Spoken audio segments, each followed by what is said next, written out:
નમસ્કાર, હું રાહુલ વેગડા એશિયાના સૌથી જૂના અખબાર મુંબઈ સમાચારના ડિજિટલ પ્લેટફોર્મ પર આપનું સ્વાગત કરું છું. ચાલો જોઈએ આજની મુખ્ય હેડલાઇન્સ.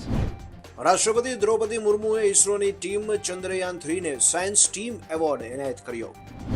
એર ઇન્ડિયા ફ્લાઇટ 657ને બોમ્બની ધમકી મળ્યા બાદ એરપોર્ટ પર ચેકિંગ માટે તેને દૂરના સ્થળે પાર્ક કરવામાં આવ્યું હતું. તમામ મુસાફરો અને ક્રૂને સલામત રીતે નીચે ઉતારાયા.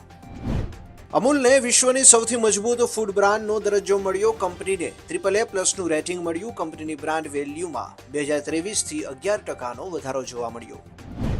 વિશ્વ વિખ્યાત રેત કલાકાર સુદર્શન પટનાયકને હોકી ઇન્ડિયા દ્વારા કરાયા સન્માનિત. તેમની અદ્ભુત કલાકૃતિઓ દ્વારા હોકીને પ્રોત્સાહન આપવા માટે સન્માન કરાયું.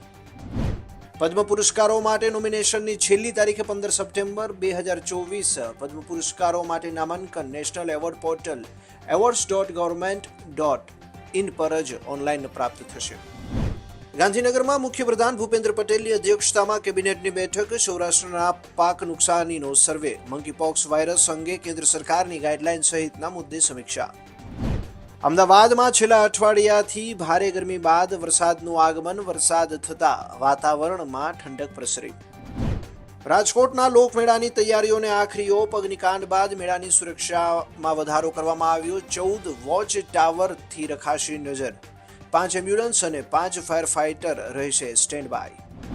દ્વારકામાં જન્માષ્ટમી નિમિત્તે દર્શનના સમયમાં ફેરફાર કરવામાં આવ્યા. જેમાં મંગળા આરતીનો સમય સવારે 6 વાગે, જ્યારે શ્રૃંગાર આરતી સવારે 11 વાગે કરવામાં આવશે. તો જન્મોત્સવના દર્શન રાત્રે 12 થી 2:30 વાગ્યા સુધી થઈ શકશે.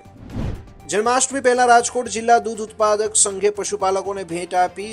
રાજકોટ જિલ્લા દૂધ ઉત્પાદક સંઘે વર્ષ 2023-24માં ₹39 કરોડથી વધુનો નફો થયો. આ નફામાંથી અંદાજે 22 કરોડ જેટલી રકમ ભાવફેર તરીકે દૂધ ઉત્પાદકોના ખાતામાં જમા કરાવવાનું શરૂ કરવામાં આવ્યું. તો આ હતી આજની મુખ્ય હેડલાઇન્સ. આવા જ માહિતીસભર વિડીયોઝ અને મહત્વની અપડેટ્સ માટે જોતા રહો મુંબઈ સમાચારનું ડિજિટલ પ્લેટફોર્મ.